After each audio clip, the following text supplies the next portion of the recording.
అందరికీ praise the lord. ఈరోజు మనం ఒకరి గురించి చెప్పుకుందాం. ఎవరంటే ఎవరంటే ఎవరంటే ఇక్కడ ఈ వచనం చదువుతాం. 1వ అధ్యాయం సామెతలు 1వ అధ్యాయం 1వ వచనం.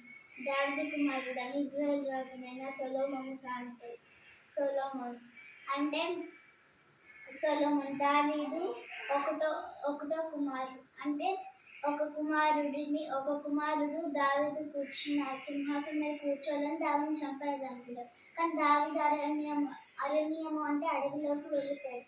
అయినా కూడా వాళ్ళ కొడుకు కక్ష పెట్టుకొని అయినా కూడా వస్తే వాళ్ళ సైన్యం ఇద్దరే ఉన్నారు దావీదు దగ్గర కాపులు.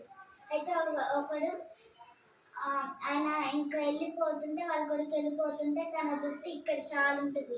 అయితే దాన్ని ఆ గుర్రం మీద ఊగుకుంటూ వెళ్తుంటే అక్కడ ఒక చెట్టుకి ఆయన జుట్టు ఉండగానే దావీదు దగ్గర ఉన్న ఒక సైనికుడు వచ్చి ఆయన చంపేసేసి ఆయన మీద ఉన్న కిరీటం తీసి దావీదు మీద పెట్టి దావీదు మళ్ళీ యెరూషలేముకి వచ్చాడు.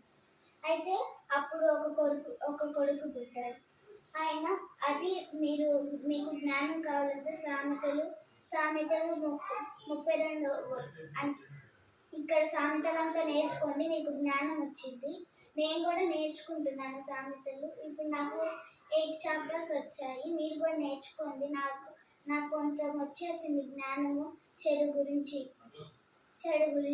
అయితే ఈ సామెతలు మన కోసం పెట్టాడు దేవుడు మన కోసం పెట్టాడు.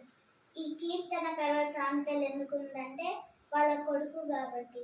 ఈ సామెతలు ఎందుకు పుట్టించాడంటే మనందరి జ్ఞానం, మనమందరం ఎవరి చేత మోసపోకుండా, ఎవరి చేత దుస్తులతో ఉండకుండా ఉండాలని ఇది ఉంది. 4వ వచనం చదువుదాం. జ్ఞానం లేని వారులారా జ్ఞానం లేని వారికి బుద్ధి కలిగించుటకును యథార్థములకు తెలివి వివేచన పుట్టించుటకును తగిన సామెతలు. అంటే జ్ఞానం లేని వారికి బుద్ధి కలిగించేది, తెలివియు వివేచన పుట్టించు సామెతలు. ఇది ఇట్లా పుట్టించింది. మనం ఈ సామెతలు నేర్చుకుంటే మనకి ఎన్నో ఉపయోగాలు ఉన్నాయి. జ్ఞానం వచ్చింది, జ్ఞానం వస్తుంది. జ్ఞానము వివేచన ఉంటే చాలు, మనము ఏదైనా సంపాదించుకోవచ్చు. Thank you.